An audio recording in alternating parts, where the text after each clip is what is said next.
How sick? Miss Brisbane asked. She lost all this weight, and she was in and out of the hospital, and now she's just tired all the time, and Garth didn't want to finish his sentence. Garth wiped away the tears with the tissue Miss Brisbane handed to him. That's why I can't take Humphrey home. My dad said we can't let anything bother Mom. Well, my little brother bothers her, and we let him in the house. Miss Brisbane smiled slightly. Humphrey is a big responsibility, Garth. That's why I don't take him home. My husband's been sick too. Did you know that? Garth shook his head no. So I know what it's like. Listen, I'll make a few calls tonight.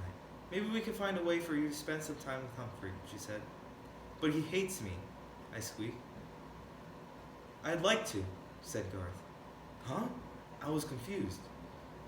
But you have to promise me that you won't disrupt the class anymore, Miss Brisbane told him. Is that a deal? Garth nodded. Deal. As you know, I'm very good with coming up with plans to solve human problems. Very, very good. But try as I might, I couldn't imagine what Miss Brisbane planned to get Garth to spend time with me could be. I was still trying to figure it out when Aldo arrived that night. Humphrey, my man, he yelled when he opened the door. I almost fell off my wheel. You are the most handsome, intelligent hamster in the world, and I am the luckiest man in the world because I am dating the most beautiful woman in the world. Aldo swept his way towards my cage, then lowered his voice.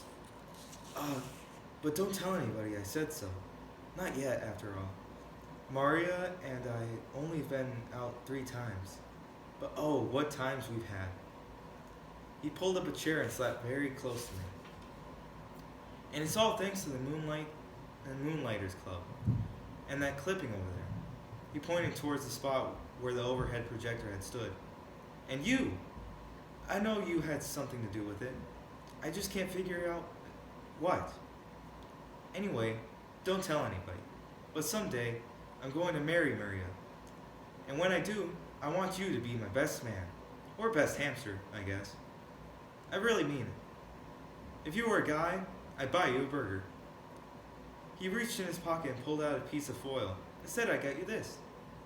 He unwrapped a piece of carrot and put it in my cage. Thank you, Aldo, I squeaked. I wish you lots of happiness. I knew you'd be happy for me, Humphrey, Aldo smiled, and then jumped up. Woo! I've got so much energy, I can clean the room in half the time. I could climb a mountain and not even get tired. I could conquer the world. He leaned forward and grinned through his glorious mustache. Ain't love grand? If you say so, I replied. I'd never seen anybody so happy before. The only thing that would make me happy would be if Miss Mac came back. She's not coming back. And I'm still stuck with Miss Brisbane. And she's stuck with me. Say, what did she mean when she said she doesn't take me home because her husband's sick? Did she mean she would take me home if her husband wasn't sick? I thought about it all night and came up with this answer. No, no, no. She doesn't take me home because she doesn't like me. Maybe I'm lucky after all. Tip 10. Hamsters are incredible acrobats and climbers. They seem to defy the laws of gravity. Guide to the Care and Feeding of Hamsters, Dr. Harvey H. Hammer.